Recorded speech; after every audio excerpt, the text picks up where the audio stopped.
माझ्याबद्दल सांगेल की myself Piyush Shivande, I am from Gadchiroli. 12वीपर्यंत मित्रांनो माझं शिक्षण जे आहे ते सगळं गडचिरोलीमध्ये झालेलं आहे, 12th स्टँडर्डपर्यंत. त्याच्यानंतर नगर परिषद असेल, जिल्हा परिषद असेल, त्या शाळांमध्ये मी शिकलो आहे. त्याच्यानंतर म्हणजे 12वीपर्यंत शिक्षण माझं गडचिरोलीतच झालं आहे. त्याच्यानंतर मी इंजिनिअरिंग केली Vishwakarma institute of technology Pune या कॉलेजमधनं. 2012ला मी पासआउट झालो. त्यानंतर मी सायबेज सॉफ्टवेअर या कंपनीमध्ये माझं प्लेसमेंट झालं होतं. तिथं मी 3 महिने जॉब केला. त्याच्यानंतर तो जॉब सोडावा लागला कारण माझं टार्गेट होतं UPSC करायचं. मग UPSCच्या प्रवासाकडे सुरुवातीला गेलो मी. त्यानंतर UPSCच्या प्रवासासोबत मग आपण इतरही एक्झाम्स देत असतो. मग MPSC असेल, बँकिंग असेल. तर असा माझा प्रवास हा कॉम्पिटिटिव्ह एक्झाम्सचा सुरू झाला. कॉम्पिटिटिव्ह एक्झाम्सचा प्रवास सुरू झाल्यानंतर मग UPSCच्या काही मी मुख्य परीक्षा दिल्या. UPSC आय गेव UPSCचा इंटरव्ह्यू इन 2016, पण फायनल सिलेक्शन माझं झालं नाही. 25 मार्कांनी फायनल पोस्ट गेली. त्याच्यानंतर MPSCचा सायमल्टेनियसली माझं प्रिपरेशन सुरूच होतं. 2015ला मी इंटरव्ह्यू दिला. त्यावेळेस 7 मार्कांनी फायनल पोस्ट गेली होती माझी COची. त्याच्यानंतर 2016ला पण मी मेन्स दिली होती. त्याच्यानंतर 2016ला जी मेन्स दिली त्याच्यामधनं फायनल सिलेक्शन झालं नाही. त्यानंतर मग रिगरसली 2017चा अटेम्प्ट केला आणि तो मग सक्सेसफुल झाला आणि डेप्युटी कलेक्टर ही पोस्ट मला मिळाली.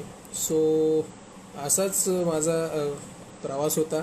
मी एकदम माझी काय जी जर्नी आहे ती सिम्पलमध्ये सांगितली, पण मित्रांनो एक गोष्ट तुम्हाला लक्षात ठेवायची आहे.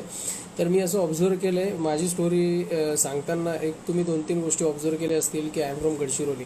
तर बहुतेक आपल्या काही लोकांना एक थोडासा इन्फिरियरिटी कॉम्प्लेक्स असतो की नाही मी ग्रामीण भागातला आहे, मी विदर्भातला आहे, किंवा मी ग्रामीण भागातला आहे, माझं इंग्रजी कच्चं आहे आणि पुणे मुंबईचे लोक मध्ये माझं कॉम्पिटिटिव्ह एक्झाममध्ये माझं निभाव लागेल का, असं थोडेसे आपल्याला इन्फिरियरिटी किंवा न्यूनगंड असतात आपल्याला, आपण म्हणू शकतो. तर ती भावना मित्रांनो ठेवू नका.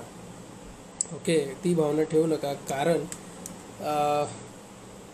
मित्रांनो जर आपण मेहनत घेतली, आपली ती इच्छाशक्ती असेल, जिद्द असेल आणि शिकून घेण्याची तयारी असेल, चांगला अभ्यास करण्याची तयारी असेल, आपल्या ध्येयाप्रती आपण जर प्रामाणिक असू आणि त्याप्रमाणे आपण जर असं वर्कआउट करू तर नक्कीच आपल्याला आपलं ध्येय गाठणं सोपं जातं. सो आणि त्यामुळे मित्रांनो आणि मला हे कुठेतरी सतत मोटिवेट करत होतं की, आणि असं या स्पर्धा परीक्षेच्या क्षेत्राकडे येताना मी एक नक्की सांगेल तुम्हाला, एक काहीतरी मोटिवेशन ठेवून या, म्हणजे काहीतरी एक उद्देश ठेवून या आणि तो उद्देश हा पॉझिटिव्ह असला पाहिजे. काहीतरी तुमचं पर्पज असलं पाहिजे, तरच that purpose will motivate you to work hard and clear this exam. Otherwise कोणी मित्र सांगतोय, हा करतोय म्हणून मी या क्षेत्राकडे आलो आहे, माझे पॅरेंट्सनी मला सांगितलं म्हणून मी या क्षेत्राकडे आलो आहे, तर असा ॲटिट्यूड मित्रांनो ठेवू नका प्लीज. कारण that will not give you the inspiration which you need while preparing this kind of examinations. कारण आपल्याला माहिती आहे it is like a marathon. कारण भरपूर वर्ष, कधी काही विद्यार्थी 1 अटेम्प्ट 2 अटेम्प्टमध्ये सक्सेसफुल होतात, पण काही विद्यार्थ्यांना जास्त अटेम्प्ट्स लागत असतात. ओके, जास्त अटेम्प्ट्स म्हणजे 3, 4, 5, 6 अटेम्प्ट पण लागत असतात. तर ते का लागतात? बिकॉज ऑफ काहीतरी कशामध्ये तरी कमतरता होऊ शकते, कधी लक साथ देत नाही वगैरे वगैरे काही रिझन्स असू शकतात. तर I think what is most important is your utmost sincerity, dedication, commitment आणि तुमचं जे ठरवलेलं आहे ते purpose. That purpose will motivate you, always motivate you for studying this kind of examinations. Okay, त्यामुळे इतर करतायत म्हणून मी करतोय, हे असा ॲटिट्यूड ठेवून तुम्ही प्लीज असं या क्षेत्राकडे येऊ नका. ओके, सो माझंच तुम्ही म्हणाल की सर तुमचं मोटिवेशन काय होतं? माझं मोटिवेशन होतं माझा जिल्हा. ओके, गडचिरोली. तुम्हाला माहिती आहे गडचिरोली जर हा शब्द कुणीही ऐकला तर दॅट द वर्ड त्या ऐकल्याबरोबर तुमच्या मनात येईल ते पहिले म्हणजे नक्षलिझम. पण फक्त या जिल्ह्यामध्ये आपल्या गडचिरोलीमध्ये फक्त नक्षलिझमच नाही आहे, तर आदिवासी बांधवांच्या समस्या आहेत, मालन्यूट्रिशन जे कुपोषण आपण म्हणतो त्यांच्या समस्या आहेत, नक्षलवाद्यांचं सुद्धा कुटुंब असतं त्यांच्या समस्या असतात, अंडर डेव्हलपमेंट आहे, ओके, फॉरेस्टेड एरिया आहे, तर ट्रायबल्स जे आपली कम्युनिटी आहे तर त्यांचे हक्क जे असतात, ट्रायबल राईट्स आपण ज्याला म्हणतो, तर अशा भरपूर समस्या, आणि अर्बन एरियाज कमी आहेत त्यांच्या पण समस्या, poverty, illiteracy, there are so many things की ह्या क्षेत्रामध्ये गव्हर्नन्स कुठेतरी डेफिसिट आहे हे मला त्या वेळेस जाणवलं, आणि आपण गव्हर्नमेंट सर्व्हिसमध्ये येऊन काहीतरी कॉन्ट्रीब्युशन देऊ शकतो अशी मनामध्ये ती तयारी झाली, ती प्रेरणा निर्माण झाली. That always was in my mind while preparing for this kind of exam, and that always has motivated me and still motivates me to work right now in the government. So that's it. This was my journey. तर आता आपण MPSCच्या upcoming जी exam आहे आपली MPSCची त्याच्याबद्दल बोलू. MPSC 2020 October म्हणजे 21 ऑक्टोबरच्या आधी होईल असं नियोजित आहे, बऱ्यापैकी आपल्याला माहिती आहे. तर मला मित्र एवढंच वाटतं की आता 21 ऑक्टोबरपूर्वी म्हणजे UPSCची माहिती आपल्याला प्रिलिम्स 4 ऑक्टोबरला आहे, तर मे बी सप्टेंबरमध्ये होऊ शकते किंवा 4 ऑक्टोबरच्या नंतरच्या आठवड्यात होऊ शकते. तर ते रफली आपल्याकडे जर आपण टाईम कॅल्क्युलेट केला, आपल्याकडे आत्ता वेळ किती आहे हे जर कॅल्क्युलेट केलं तर आपल्याकडे रफली वेळ आहे 3 महिने. ओके, रफली we have 3 months in our hand, June, July, August, September असं. तर मित्रांनो, शेवटचे 21 दिवस, 20 ते 21 दिवस हे तुम्ही रिव्हिजनसाठी ठेवा. शेवटचे 20 ते 21 दिवस रिव्हिजनसाठी ठेवले तर आपल्याला वेळ मिळतो जवळपास एक 65 ते 70 दिवसांचा वेळ आपल्याकडे आहे फुल फ्लेज अभ्यास करायचा. तर हा अभ्यासाचा शेड्यूल आता कसा असला पाहिजे हे मी सांगतोय. This strategy will help you for clearing this state service preliminary as well as आपली कंबाईन एक्झाम.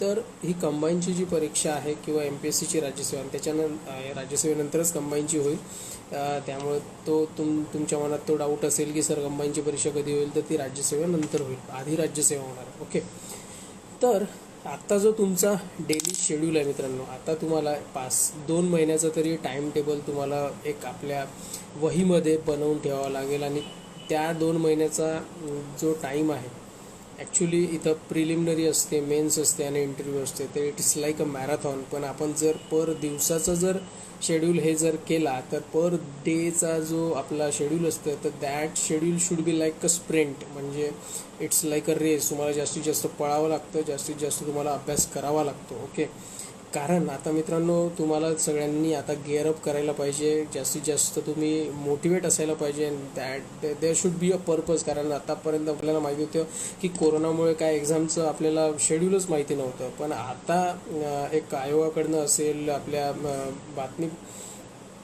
बातम्यांमधनं आपल्याला क्लिअर झालेलं आहे की जवळपास आपली MPSCची परीक्षा फिक्स होणारच आहे. त्यामुळे you should be motivated to study for maximum hours. Okay, तर आता ते कसं, तर आता तुमचा जो शेड्यूल आहे 8 तासाचा असेल, 10 तासाचा असेल, तर आता तुम्हाला 1-1 तासांनी पर डे वाढवायचं आहे. 8 तास करत असेल तर 9 तास करा, 9 तास करत असेल तर 10 करा, 11 करा, 12 करा, पण जास्तीत जास्त वेळ अभ्यासच करायचा मित्रांनो. कारण आता माहिती आहे आपण काही बाहेर जाऊ शकत नाही. Now everybody is at home आणि everybody is trying their best to study for this upcoming exam. तर हे तुमच्या कंटिन्युअस माइंडमध्ये असलं पाहिजे. त्यामुळे कट ऑफ हा वाढेल कमी होईल हा विचार आत्ता करू नका, पण अभ्यास मात्र करा. आपल्या हातात काय आहे, प्रेडिक्शन करणं आपल्या हातात नाही आहे, आपल्या हात किंवा ते कन्क्ल्युजन करणं आपल्या हातात नाही, आपल्या हातात आपला अभ्यास करणं आहे. तर फर्स्ट थिंग की आपला तुमचा जो 2 महिन्याचा प्लॅन बनवला आहे त्या प्लॅनमध्ये काय ठेवायचं मित्रांनो, पर डे जर तुम्ही अभ्यास करताय तर पर डेमध्ये 8 तास करत असाल, 9 तास करत असाल तर 50% वेळ जो आहे तो GSला द्या, 50% वेळ जो आहे तो उरलेला CSATला द्या. असं का बरं मित्रांनो? प्रिलिम्समध्ये जर आपण बघितलं तर 200 मार्क GSला आहेत, 200 मार्क CSATला आहेत. म्हणजे 50-50% वेटेज प्रिलिम्सला आहे, GSला आणि CSATला. त्यामुळे आपण सुद्धा आपल्या डेली शेड्यूलमध्ये 50% वेळ हा CSATला दिलाच पाहिजे. तुम्ही स्वतःला विचारा मित्रांनो की CSATला 50% वेटेज आहे, उलट CSATमुळे आपण प्रीसुद्धा क्वालिफाय होतो. हे तुम्ही बऱ्याच अंशी तुम्हाला माहिती असेल, आत्तापर्यंत ऐकलं असेल. जर तुम्ही फर्स्ट टाइमवर असाल तर तुम्ही ऐकलं असेल भरपूर लोकांकडून. पण जर आपण आपल्याला आता तुम्ही ऐकलं असेल की आपल्या प्रिलिम्सचा कट ऑफ हा किती वाढतो. प्रिलिम्सचा कट ऑफ हा डे बाय डे खूप जास्त वाढतो आहे. 189, नंतर 197, 247. ओके, तर हा जो कट ऑफ आहे तो पेपरनुसार व्हॅरी होतो, पण हा कट ऑफ वाढतो आहे. तर तशा अनुषंगाने जर आपल्याला प्रिलिम्स क्लिअर करायची असेल तर आपल्याला जास्तीत जास्त मार्क्स हे CSATमध्ये घेणं खूप आवश्यक आहे. आणि this is the right time to work hard in the CSAT paper. त्यामुळे मला असं वाटतं की 50% वेळ 4 ते 5 तास दिवसातला CSATसाठी तुम्ही इन्व्हेस्ट केला तर तुमचं CSATमध्ये जर 100 मार्क येत असतील तर तुम्ही नक्की 130पर्यंत जाऊ शकता. 120 येत असतील तर तुम्ही नक्की 140-150पर्यंत जाऊ शकता. ओके, 150 येत असतील तर 160-70पर्यंत जाऊ शकता. आणि धिस हॅज हॅड हॅपन्ड. तुम्ही राज्यसभेतल्या कुठल्याही पास झालेल्या अधिकाऱ्यांना विचारा, त्यांनी प्रिलिम्स जर विषय त्यांच्याकडे काढाल तर ते पहिले म्हणतील की CSAT करा. CSAT शिवाय उपाय नाही मित्रांनो MPSC प्री क्लिअर करण्यासाठी. कसं असतं मित्रांनो, ज्या सिच्युएशनला, ज्या परीक्षेला जी गोष्ट करायला पाहिजे तीच करायला पाहिजे मित्रांनो. ओके, हे नेहमी लक्षात ठेवा. आणि प्रीची जी डिमांड आहे ती जास्त स्कोर असणं आवश्यक आहे. भलेही it is a qualifying paper, but you need to clear it. आणि for clearing it to get a lead in the preliminary exam तुमचं CSAT खूप स्ट्रॉंग असणं खूप आवश्यक आहे. त्यामुळेच मी एवढं सांगतो. आणि ह्या दरम्यान कसं करायचं, तीन दिवसांनी एक पेपर तुम्ही CSATचा सोडवा टाईम लावून, दुपारी 3 ते 5 या वेळेमध्ये. ही पहिली गोष्ट. त्यानंतर त्याच्यामध्ये सुद्धा आता माहिती आहे आपल्याला उतारे आपल्याला CSATचं डिस्ट्रीब्युशन. मी CSAT आधी बोलतो आणि मग GS बोलतो. मी GS का नंतर बोलणार आहे, कारण मला असं वाटतं की CSAT हा प्रीच्या अनुषंगाने खूप इम्पॉर्टंट आहे. त्यामुळे मी पहिल्यांदा CSATबद्दल बोलतो आणि त्याच्यानंतर मी GSबद्दल बोलेल. Okay, that's it. आणि त्याच्यानंतर मग आपण क्वेश्चन आन्सर सेशनकडे जाणार आहोत. तर CSATमध्ये मित्रांनो 50 क्वेश्चन्स जे आहेत ते रिडिंग कॉम्प्रेन्शनवर असतात. हे 50 क्वेश्चन म्हणजे पर क्वेश्चन 2.5 मार्क्स म्हणजे 125 मार्क्स. 125 मार्क्स हे आहेत 200 पैकी, म्हणजेच प्री GS 200, CSAT 200, म्हणजे 400 पैकी 125 मार्क हे फक्त कॉम्प्रेन्शन या घटकावर आहेत. म्हणजे 10 उतारे, त्याच्यापैकी 5 प्रश्न, 8 प्रश्न इंग्रजी मराठी दोन्ही पॅसेजेस दोन्ही लँग्वेजमध्ये असतात, आणि एक आपल्या इंग्लिशमध्ये आणि एक मराठीमध्ये. तर मित्रांनो फक्त या घटकावर जो आहे इतकं जास्त वेटेज आहे. तुम्ही मला सांगा, GSमधलं polity, history, science, geography, economy हे 5 सब्जेक्ट जरी आपण मिळवले, 5 सब्जेक्टचे 15 प्रश्न, किंवा 4 सब्जेक्ट जरी मिळवले, 4 सब्जेक्टचे 15 प्रश्न म्हणजे 15 चोक 60, 60 गुणिले 2, 120 मार्क. 4 सब्जेक्टला जेवढं वेटेज आहे मित्रांनो, तेवढं वेटेज ह्या पॅसेज या एका घटकाला वेटेज आहे. त्यामुळे या CSATची जी ग्रॅव्हिटी आहे किंवा कॉम्प्रेन्शनची जी इम्पॉर्टन्स आहे ते लक्षात तुम्हाला यायला पाहिजे. मित्रांनो कसं आहे, थोडंसं मार्क्स जिथं येतात ना त्यावर जास्त आता फोकस करायची तुम्हाला गरज आहे मित्रांनो. नाव दिस विल आपण कसं करतो, अरे यार हिस्ट्रीमध्ये टाईम इन्व्हेस्ट करतो किंवा सायन्समध्ये टाईम इन्व्हेस्ट करतो.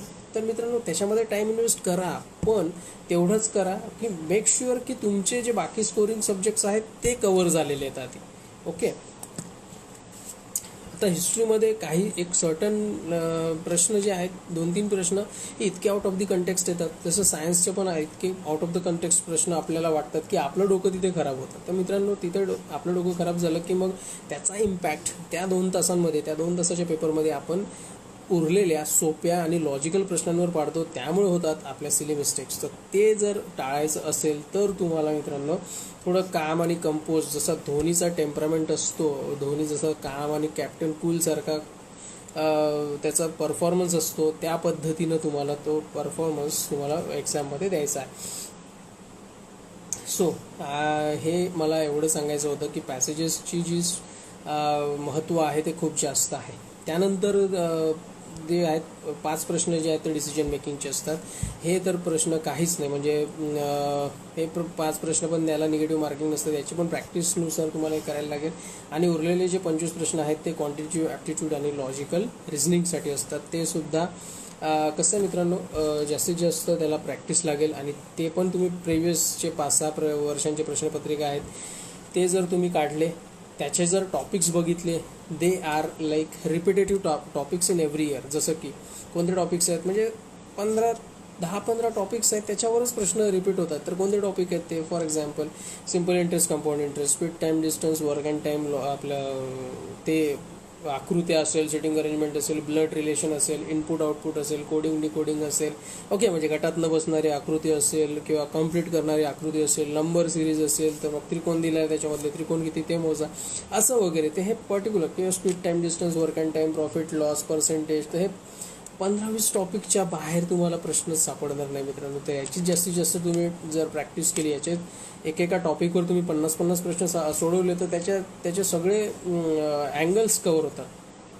त्यामुळे याच्यावर तुम्ही जास्त भर द्या की त्यामुळे मागच्या वर्षांच्या प्रश्नपत्रिका बघून त्या आयोगांनी विचारलेल्या प्रश्नांचा तुम्ही ट्रेंड ओळखला पाहिजे आणि त्यानुसार आपलं प्रिपरेशन तुम्हाला हे केलं पाहिजे. सो हे झालं CSAT-बद्दल. त्यामुळे आणि मी एक सांगेल की आता 3-3 दिवसांनी एक जरी तुम्ही पेपर सोडवला तर, आणि त्या पेपरचं 2 तास सोडून त्याच्यानंतर त्याचं ॲनालिसिस केलं की that will sell you in a long way. तुम्हाला त्या पेपरमधलं ॲनालिसिस केल्यानंतर तुमच्या चुका कळतील, त्या चुकांवर तुम्ही काय इम्प्रूव्हमेंट करायला पाहिजे तुम्ही त्याच्यावर विचार कराल आणि नंतर तुम्हाला तसं इम्प्रूव्हमेंट तुम्ही कराल. So that will help you in a longer run.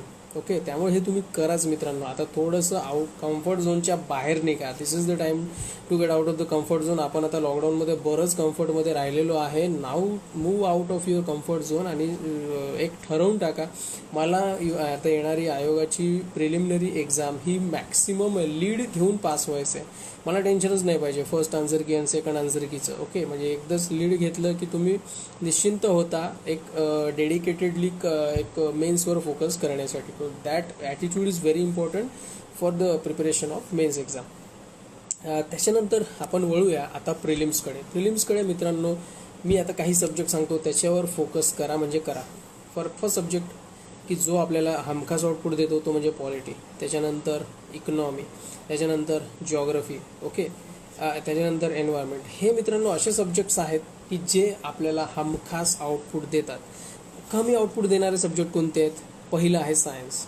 सायन्समध्ये मित्रांनो 20 ते 22 प्रश्न विचारतात. फ्रँकली स्पीकिंग 12 ते 13 प्रश्न आपल्याला थोडेसे फॅमिलियर वाटतात आणि ते बरोबर येऊ शकतात, पण 7 ते 10 प्रश्न थोडंसं आउट ऑफ सिलेबस वाटतात. तर मित्रांनो आपल्याला होतं काय, हे आपण ते 12 प्रश्न येतात त्याच्याकडे आपलं लक्ष जात नाही, जे आपल्याला नाही येत त्याच्याकडे आपलं लक्ष जातं आणि त्यामुळे आपण होतो डिस्टर्ब. तर मित्रांनो मी एवढंच सांगेल की येस, सायन्सचे प्रश्न हे जास्त लोकांना येत नसतात. ओके, भले काय आमच्यासोबत तर MBBS डॉक्टर होते, BDS BMS होते, त्यांनासुद्धा काही ते सायन्सचे प्रश्न जमायचे नाही. त्यामुळे त्याचं टेन्शन तुम्ही घेऊ नका. आपल्याला जेवढे प्रश्न येत आहेत मित्रांनो, सायन्सच्या उरलेल्या प्रश्नांचं जे तुम्हाला आउटपुट काढायचं असेल तर ते CSAT-मधनं काढा. ओके, तर असं तुम्ही ठरवा. म्हणजे याचं जे कम्पेन्सेशन आहे सायन्सच्या, तुम्हाला 5 ते 7 प्रश्नांचं जर कम्पेन्सेशन करायचं आहे तर CSAT-मध्ये काढा, कारण तुम्ही तिथे काढू शकता. प्रिपेअर केलं तर तुमचे मार्क्स ते येऊ शकतात. कारण सायन्सचे मार्क्स ते सगळ्यांना भेटणार नाही आहे. This will not decide your merit. तुमचं मेरिट काय डिसाईड करणार आहे? तुमचं मेरिट कशावरून डिसाईड होणार आहे? तुमच्या CSATच्या मार्कांवर. ओके, सो नेक्स्ट आणि थोडा नंतरचा कमी आउटपुटवाला सब्जेक्ट म्हणजे हिस्ट्री मित्रांनो 2 ते 3 प्रश्न आत्ताच मी तुम्हाला सांगितलं, थोडंसं आउट ऑफ दी कंटेक्स्ट असतात, पण उरलेले 15 पैकी आपल्याला माहिती आहे 7 प्रश्न एन्शियंट मिडिवल आणि 7 प्रश्न मॉडर्नवर, 7-8 प्रश्न मॉडर्नवर. तर मित्रांनो कसं असतं, हिस्ट्रीमध्ये जे क्वेश्चन नाही आहेत त्याच्यावर फोकस करू नका. आपले जे नॉर्मल रेफरन्सेस आहेत, बुक लिस्ट मित्रांनो नीरव सरांनी दिलेलीच असेल, तुम्हाला तीच फॉलो करा किंवा त्या आपल्या टेलिग्राम चॅनलवर सुद्धा उपलब्ध आहे, तसं हे करा.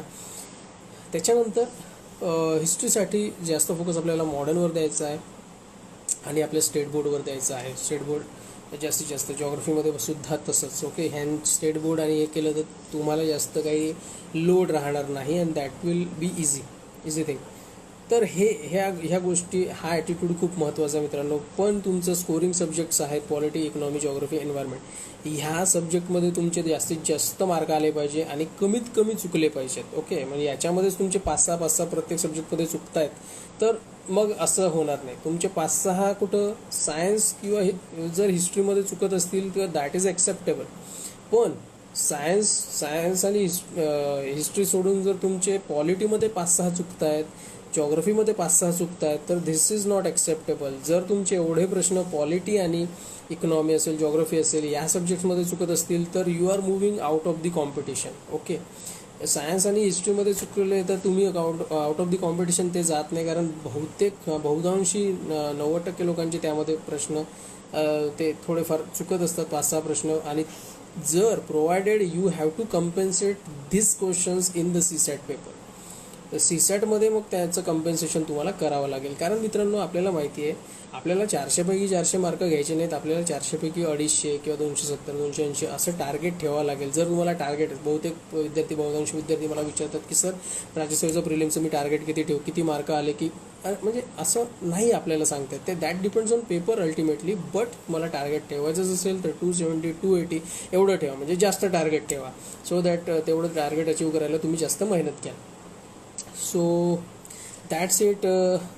हे माझं MPSCचं आत्ता प्रिलिम्सची या स्ट्रॅटेजीबद्दल होतं. आपण थोडा वेळ प्रश्न उत्तर घेऊ, काय वाटतं?